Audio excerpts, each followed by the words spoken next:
I've got the dog trained to bring me my favourite pair of slippers, which immediately got me thinking of a visit to one of my most comfortable rifle designs. But wait, it's been updated. Time to take a closer look.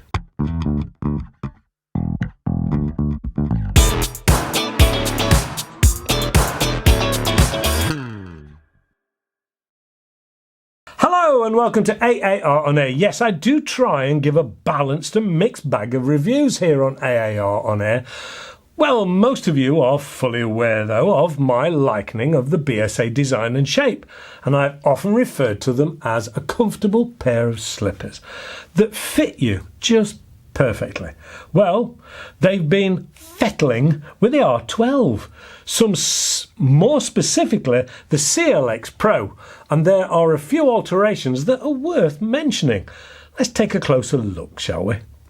To start with, in terms of specs, they have now simplified the range and only produce the one length, which is 102 centimetres or 40 inches, so a little less confusing. It now has the one length of barrel of 390 millimetres or 15.5 inches. But the good news is it is still the superb BSA cold hammer forged barrel that I have said so many times. The gun now tips the scales unscoped at 3.89 kilograms or 8.5 pounds. This is beautifully balanced. It's currently available in 177 and 22 calibers and in sub 12 and FAC. It won't hit some of the eye-watering power levels of the guns I've reviewed recently, but will certainly give you more range than the standard sub 12 version if you need it. Whichever caliber you choose, it will have a 12-round magazine as per the R12 name, and because it now has the rather attractive 480cc carbon fibre front bottle, which is capable of giving you almost a full tin of pellets in shot count wise for a 230 bar fill. The front is finished off with a standard BSA silencer screwed up to the familiar shrouded barrel. This flows back to the new Picatinny rail system, which is a change for BSA and opens up the ability to fit so much more easily rather than the 30mm odd-sized dovetail system that they used to use. This isn't overly long though, 150mm, but should give you more than enough room to fit the optics of your choice. They've also made a cutaway in that length to allow you the option to fit the new oversized magazine system with the bigger 20-shot capacity. The side lever is on the right hand side and is initially sprung and then super smooth in action. The safety is in the thumbs up position and can be operated either left or right handed with relative ease. As always, the two-stage match style trigger is pretty much as you would need in terms of adjustability and quality and is a dream to use. The monoblock design now houses the all-new regulator on board, which has 25% fewer parts and is a flow-through design for more efficient airflow and energy transfer.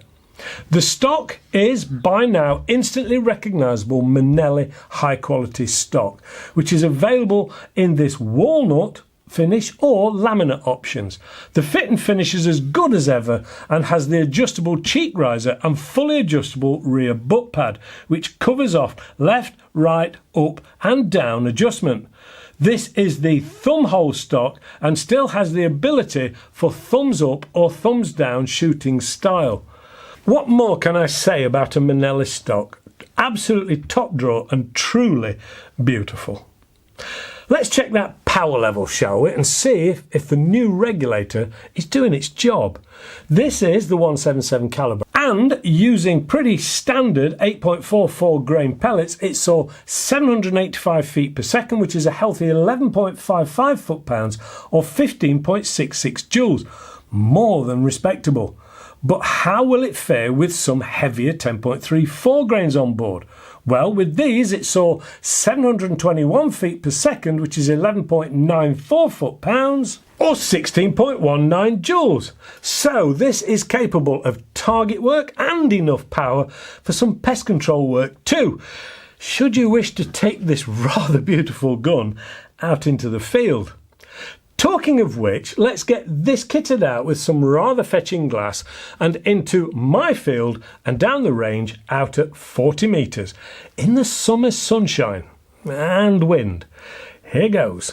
It's a while since I've shot a BSA, and yeah, just in case I was starting to get withdrawal symptoms, they now have the R12 CLX Pro, which is obviously regulated, adjustable. This is in the walnut stock, which is nice. Thumbs up, thumbs down, all the usual stuff. And it's the 12 magazine version. It's 177, carbon bottle out on the front. And I've said it 1,000 times, it's like coming home or putting an old pair of slippers on. They are so comfortable. The only thing I'm experiencing today, because my starting point whenever I shoot a BSA is to go down the Gold Star route, which are BSA or H&N pellets. I tried that. It is very susceptible to wind, and yes, it's very windy today. So I'm just trying some QYSs, which are a little heavier, 9.56 grain. These are the streamlined, and I'm going to try those. But the wind now really isn't holding up. The flag's doing a marvellous job out there. We've just got to do our best. The sun's coming out now, it's moving around. I've had a day today of shooting all different sorts, if you've not already gathered, and I've had some serious fun out in the sunshine. The problem I've got now is the wind. It's now getting into late afternoon and the wind has decided it's staying.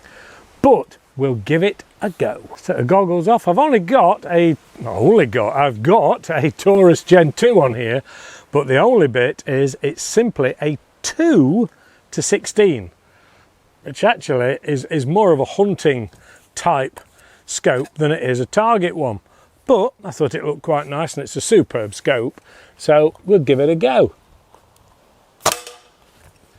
As always, it's the grouping that we're looking for.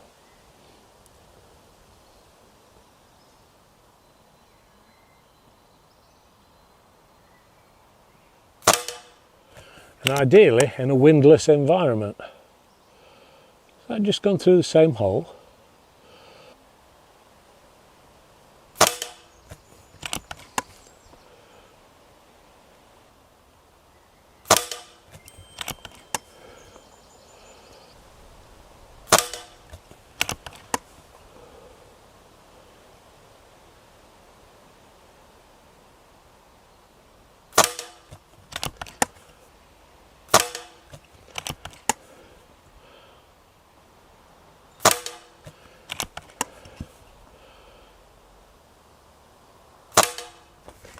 The wind really is playing havoc with us today, but let's go and see what we've done, shall we?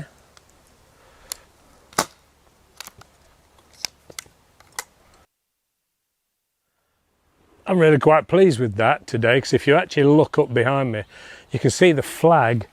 It's still going. It's not as bad as it was. It's been flapping like I don't know what. Is it coming again? Look how it's changing direction all the time. You've got a heck of a job on today, but it's a BSA, cold hammer forged barrel, and it's me with it, which I feel comfortable with. So I'm not particularly upset about that at all. Couple of off here, but no, I'm not upset with that at all. I think I put about 10 rounds out of the possible 12, and that's only on a 16 mag scope down at 40 meters. It's a beautiful day for it, so everybody's nice and relaxed and comfortable. Do I like it? Of course I do. I always feel very comfortable with the BSAs. The Manelli stocks seem to fit me lovely. The barrels on these are super accurate. It's made quite a shock, I suppose, the fact I put some QYS pellets through it on this 177 as opposed to the normal H&Ns or the like. So it seems to like the QYS, and it seems to like the heavyweights, certainly on windier conditions like this. So yes, it's a superb gun. You've got a huge carbon bottle on the front, and above all, which is about time, I must say, you've got that rail on the top, which makes things so much easier than that 13mm odd size when everybody else was using 11s. Yes, you could get round it, but now you don't have to bother with Eagle Vision adapters and things like that. It's all done, it's sat on there, and it works, and they've made a really nice job of it. So yeah, there you go, the R12 CLX Pro regulated, yeah, in all its glory. That's it, back to the studio. I must admit it was struggling a little in those conditions with the lighter pellets, and for the first time I dropped in some QYS heavier pellets, and the results certainly improved against the wind, and has me thinking that maybe I should be trying these in my other BSAs at some point. It is a really nice rifle to use, and the old slipper term really does sum it up for me. I enjoy shooting these whenever I get my hands on one or bring out one of my own. They still do the bolt action if you prefer the more traditional cocking action, but of course have simplified the range by using the one length barrel and gun. Price wise, well, the walnut version is around £1,450 UK, with the laminate coming out at a slightly higher £1,500 UK, which for a traditional rifle of this quality is, well, I can see the value in this and don't consider that out the way price wise. Of course, as always, it depends if you have that level of budget or not. And as regular watchers to this channel know, I always try to take that into consideration. The R12 CLX Pro regulated, I like it. And that is probably no surprise to regular viewers. And no, I'm not on their payroll, just a patriot. And I love to see what British engineering is still capable of. That's it. Hopefully you've enjoyed this look at the new BSA R12 CLX Pro regulated. It's quite a title, isn't it? Please give us the old thumbs up, subscribe and hit the alarm notification bell. Check out the AAR On Air website for news, merch and of course the competitions from time to time. A big thank you to Vector Air for their help with this one, and above all a big thank you to you guys for watching and supporting the channel. Please stay safe and shoot safe, and hopefully I'll see you all next week. Bye for now. It is still a very pretty gun.